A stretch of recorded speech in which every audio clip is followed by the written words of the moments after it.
And we're back, and in the spirit of Halloween, today we are reacting to Grinning Ghosts, an old Halloween special recorded by VoicePlay. And this is a really cool arrangement from Jeff Castellucci, and I'm really excited to break this down a little bit because a lot of absolutely brilliant music theory goes into this arrangement. So I'm going to try to tone it down a little bit just because I'm not going to have time to talk about everything. But we're going to hit a lot of the major points about what Jeff does really well in this arrangement and what all the vocalists do in the performance. So yeah, let's get into it.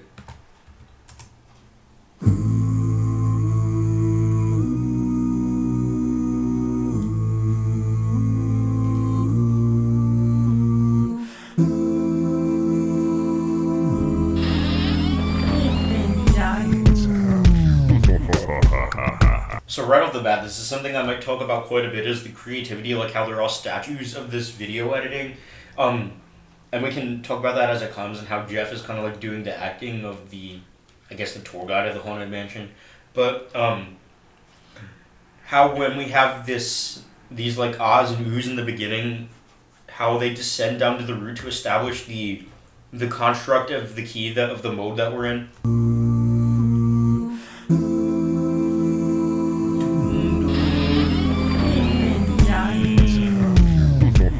How it kind of falls off the root.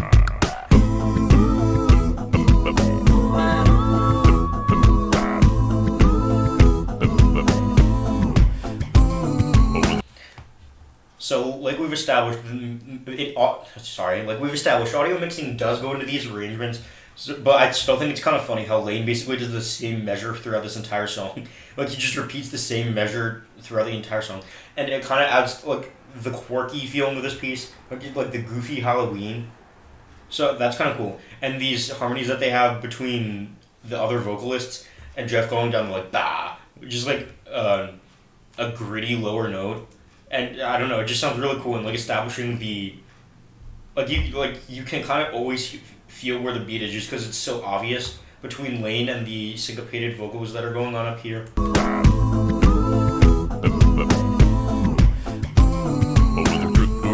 The tombstones quake. Spooks come out for a swinging way. And one thing we tend to hear a lot in these Halloween arrangements is breaking the key signature and doing a lot of chromatic stuff. So Jeff starts on there, when the crypt doors creak in the tomb. That note is not in the key, and it's part of the original song, obviously.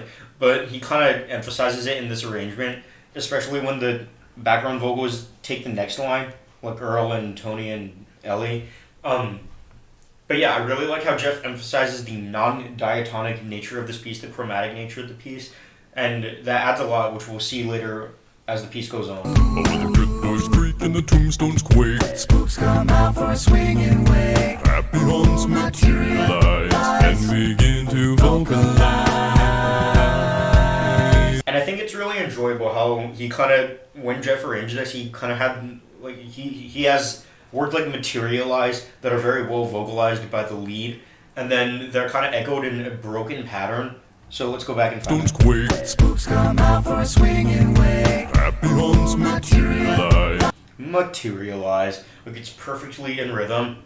And begin. Come out for a swinging wake. And listen to the backgrounds this time. Happy haunts materialize. And begin. They kind of break it just to add like a distorted effect to the arrangement. So let's continue on, because I like I said, I don't want to get too into this because it'll take a long time. Into vocalize. And that chromatic ascent, it kind of clashes with the fact that, like, it clashes with the key signature. So you know what? I think I'm going a little bit too slow. Let's go. And begin to vocalize. Some of them go up and some of them go down there, and it creates a bit of a clash. And like I said, the chromaticism of this piece is what makes it like have the goofy Halloween feel.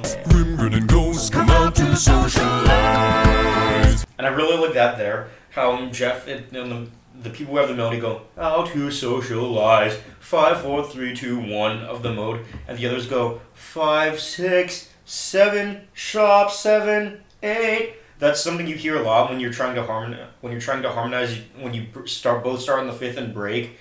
Like, one goes one direction and the other goes the other direction. And that's not an exceptionally complicated thing, but it's just kind of fun to listen to.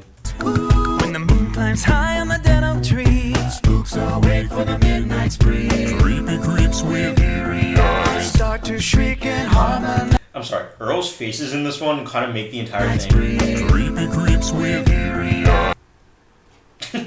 It just makes me laugh watching him. Start to shriek and harmonize. When grinning ghosts come out to socialize. And that was a cool effect. I'm pretty sure it was from Lane, the like the kind of reverse swing thing that they do there. When grinning ghosts come out to And they're all on dissonances when they hit that staccato note. Ooh. Sorry. Ooh. What they're on clashing notes, which again, the chromaticism of the piece. When grinning ghosts come out to socialize. And when I talk about chromatics, so in music, the scale is made up of whole steps and half steps. Like you have in a minor scale. The first one. The notes are a little bit farther apart than the next one. You hear how the first one I did, the notes were a little bit farther apart than the second one. The first one was a whole step, the second one was a half step. Chromaticism only uses half steps, so instead of you get and you can get more notes in the key doing that. And I don't know if I explained that well, but that's kind of what I mean when I say chromaticism. Like, there are a lot of notes that don't fit the key just because they're awkward intervals like apart. So yeah, that's what I mean by chromaticism. And when you really abuse that for like a Halloween arrangement, it can add a lot to the piece. Close your eyes and don't try to. And I think that's like right here. This is the best example of weird like visual editing that they're doing, and I'm not sure exactly what they do to get kind of like a glitchy effect. Close your eyes and don't try to. Like his head moves not normally. And I'm pretty sure they like said something about recording it at half speed and then speeding it up. I don't know how you would do that, but that's either way, it's really impressive and it adds a lot to like the visual setting we have here. Close your eyes and don't try to hide for a silly spook. Earl. Crazy by your side. And Lane is obviously double tracked there, but the cackle kind of reminds me of a Boo from Mario. For a silly spook makes it by your side. Shrouded in the daft disguise, They pretend to terrorize.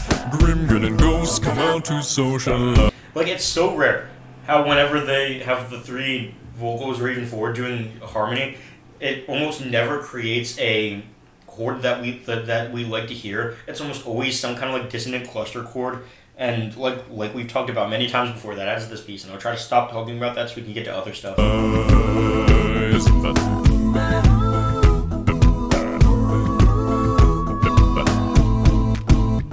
Well, the ghouls begin to shed their skin and the demons shake their bones. The banshees sail into the night and sing their frightful tone.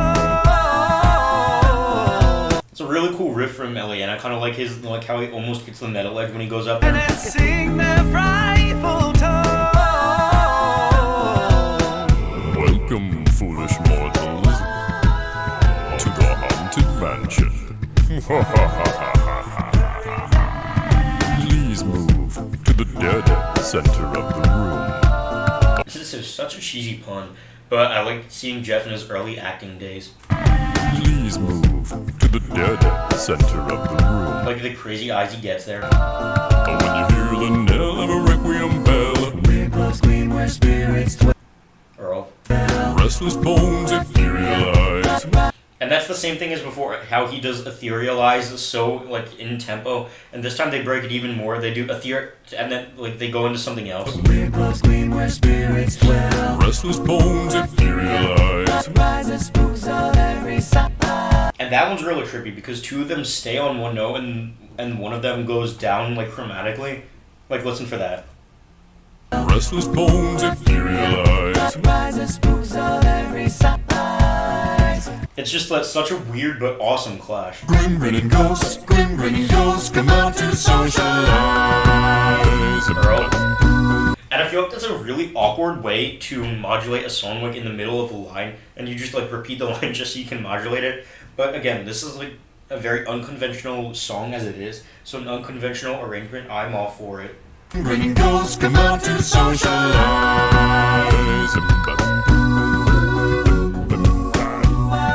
One thing I kind of notice here is that they don't cheat.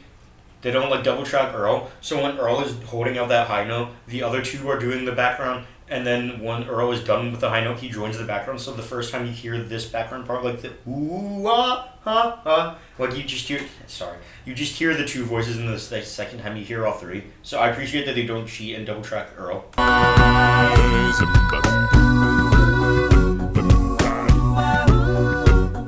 The crypt doors creak and the tombstones quake. And I think that might be the first time in the piece where we hear any kind of unison. Grinning ghosts come out to socialize.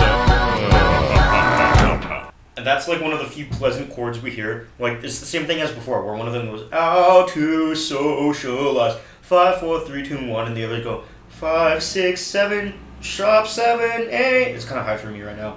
But, yeah, it's the same thing as earlier, as the very beginning of the piece. And it kind of closes out the piece on a moderately conclusive note, which is a hard thing to do considering how, again, unconventional pieces. My cat just ran down the stairs really fast. Yeah, I really like this arrangement. I think it's really fun to listen to because of how much, like, between the visuals and the audio, how much, like, creativity went into this arrangement and this performance. So, yeah, this is... Come out to socialize. Hey guys, And go watch this music video so you can hear Earl acting in the outro because Earl is the star of the show. Like, he's the most underrated guy in this. Earl is my favorite. Anyway, so yeah, this is Grinning Ghosts from VoicePlay. It's my reaction analysis. So yeah, this is all I got for this video, and I will see you guys soon. Happy Halloween.